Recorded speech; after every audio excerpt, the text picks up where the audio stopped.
Hey y'all, welcome back to my channel. Today I'm doing a little book unhaul because I try to do one of these quarterly just to ensure that the things that are remaining on my shelves are things that I've truly loved or refer back to a lot, or if it's something unread, that it's something I'm really excited to read still. And I have, I think particularly recently, been thinking about how I have so many books on my shelves that I bought way back when I was in like high school, or books that I bought right when I started this channel when I was new to the kind of online bookish space, online bookish community, and was just excited to be able to get so many recs. And I was buying a lot more broadly and without having a real sense of my own taste. I hadn't read much in a few years, so it was really me getting like reintroduced to reading as a hobby. And I just have so many things that I'm not convinced I'm still excited to read, and it's time to kind of be honest with myself about that.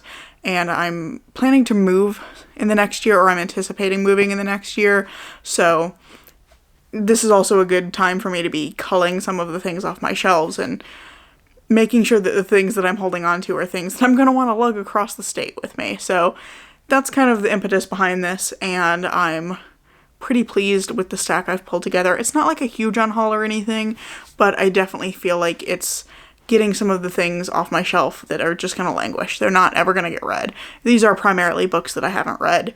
I'm really focusing on these shelves because I have pretty well narrowed down my read shelves, and I tend not to hold on to things unless I love them or if I am going to be referring back to them a lot. So that's really the focus of today's unhaul, and I think we'll start with the two books that I started and then DNF'd.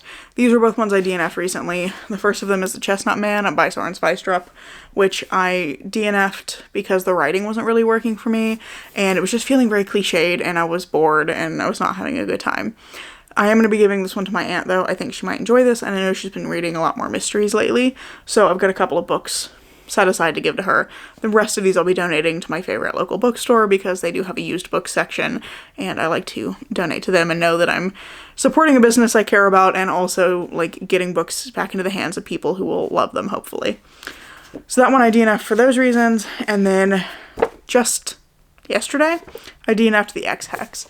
And this one I didn't DNF because I was disliking it. I was actually enjoying it quite a bit in terms of the characters. I think that the characters are really solid.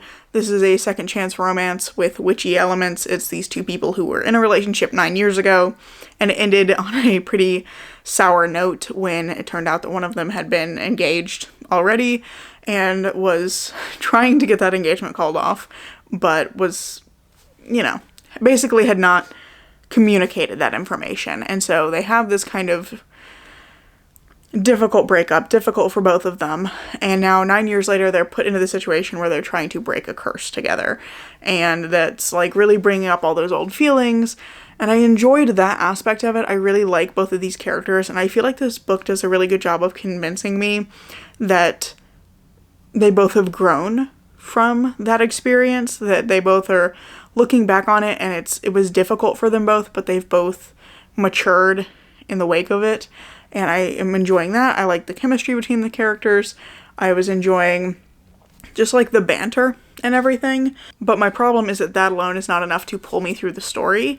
And I just didn't care about the curse because the stakes were like super low. They didn't really matter at all. Everything was just kind of like silly goofy. And it was just not working for me as a fantasy story. So yeah, overall, it just wasn't enough to pull me all the way through the book, which is a bummer, but this was also an experiment for me where I wanted to see if I would like a contemporary romance with some fantasy elements in it, because I know I like fantasy with romance in it, but I wondered if I would like something that was the other way around, and I'm guessing the answer for me is no. So it's kind of good to know that, so I know going forward that I don't need to pick up books like this, because they're just not for me.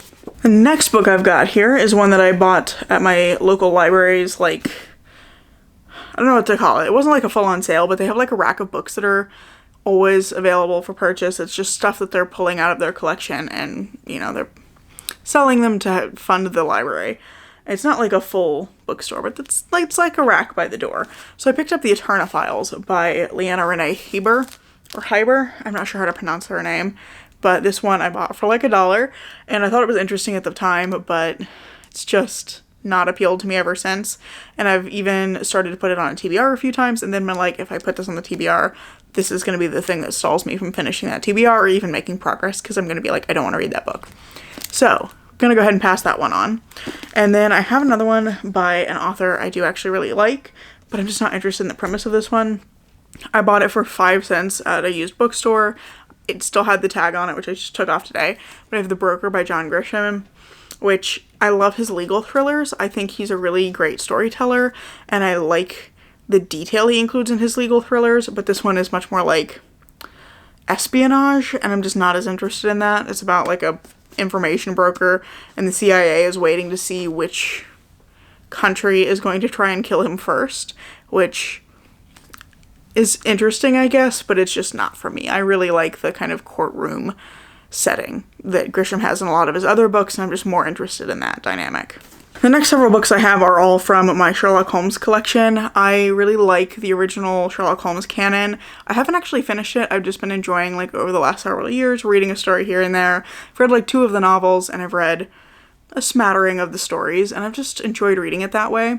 But when I was in high school, and kind of into the early parts of my college experience, I was obsessed with collecting Sherlock Holmes related books, and I ended up with a bunch of them, and they have just languished on my shelves.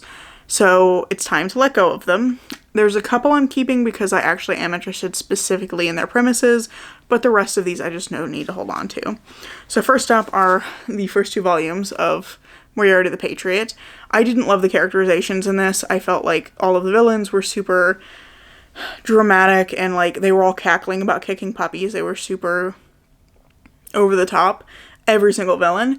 I really didn't like the characterization of Sherlock Holmes, and overall it was just a little bit overly convoluted. I like the premise because it's like, what if Moriarty became a villain trying to do good? But it just wasn't working for me the way it was being executed in the story. So that's the 2 that I have actually read. And then these other 3 I haven't ever gotten to. We have The Italian Secretary by Caleb Carr, which I think has like a main mystery and then like a historical mystery. Like it's historical mystery itself, but then there's like an even more historical mystery in it.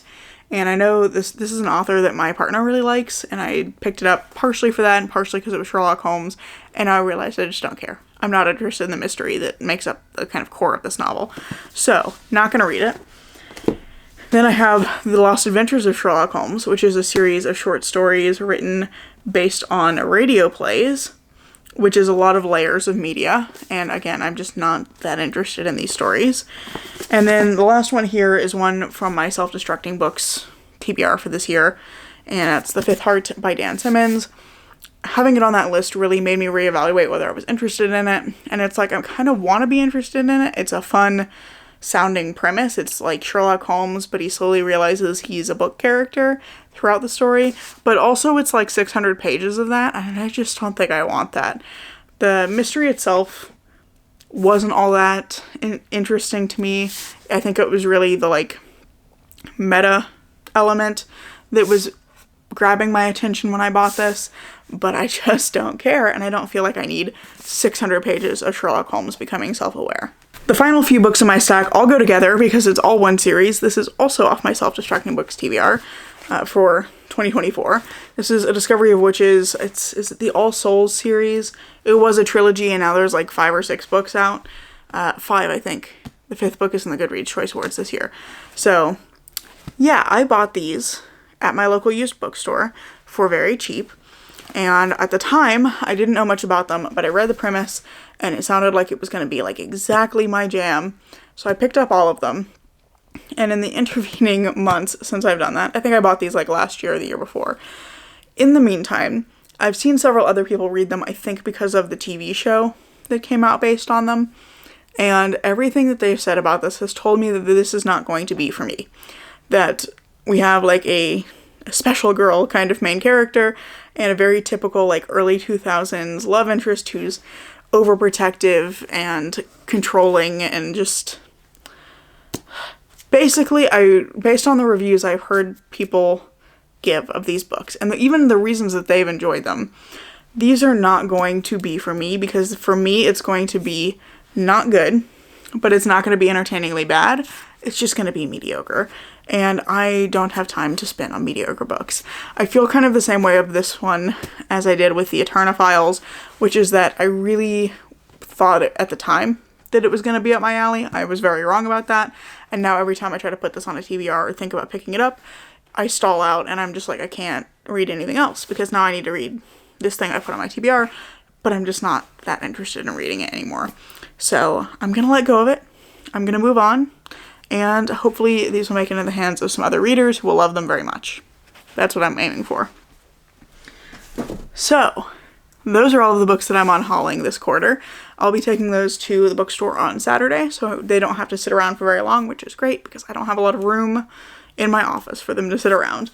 But I feel good about getting some of these off my shelves, and there's something very freeing about getting rid of some of those books off my self-destructing TBR, some things that are just books that have been preventing me from moving forward with other goals, because I keep thinking, oh, I really need to get to that. I really need to read that thing because it's on the self-destructing books thing, or like I put it on a TBR, so I really need to get to it. I need to stop doing that to myself. So I'm feeling good about this. I think it's going to be a good decision, and I can move forward with the books that I am much more interested in reading. And I also know my tastes a lot better now. I've spent more time getting recommendations, reading things that have been recommended to me, also just picking things up that sounded interesting to me, and really honing my understanding of what I like in a book across a lot of different genres. And I'm still trying to branch out and read things that are outside of that comfort zone, but I also just have a better sense of what specific elements are going to be deal breakers for me. So I feel like I'm doing a lot better job of buying books that I am excited for and that are going to be for me. And I've also just like really slowed my buying rate down. I was very excited when I started my booktube channel. I bought a lot of books. I haven't read as quickly as I bought, but I have finally started to turn that around. We're getting to the point where I am now buying fewer books than I'm reading. Buying fewer books than I'm reading is what I'm trying to say there. And I'm feeling good about that progress. So yeah, that's pretty much all I have for you today. Let me know down in the comments below if you've read any of these books, and if you particularly liked or hated them. Would love to hear people's opinions on them. You're not going to be able to convince me to keep them. They're already going to be gone by the time you see this video, but still would love to hear some people's opinions on them. And I think that's all I have for you today. So thank you so much for watching this video. I really hope you enjoyed it, and if you have, I hope you'll consider giving it a like, maybe even subscribing to see what comes next. I'm currently posting on Tuesdays and Saturdays, and I hope to see you in the next video. Bye.